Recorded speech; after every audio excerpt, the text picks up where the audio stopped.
Well, it's my 2012 Mustang GT. I'm getting a noise in the rear when I go over bumps. So I suspect it's the rear sway bar bushings are worn out. So I want to take it for a ride so you can hear the noise that I hear.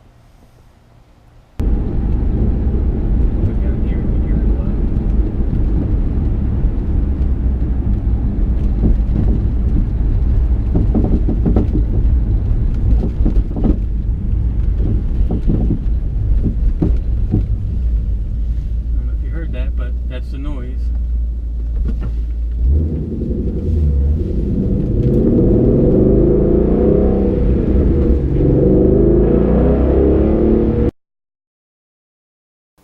So to confirm the problem was the sway bar bushings, I put my car up on a lift and just followed the same procedures the guy did on a link to YouTube video.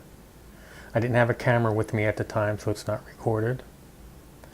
The parts were ordered and received, and later I'll be posting a video of the repair. Hope this helps anybody who is experiencing the same problem.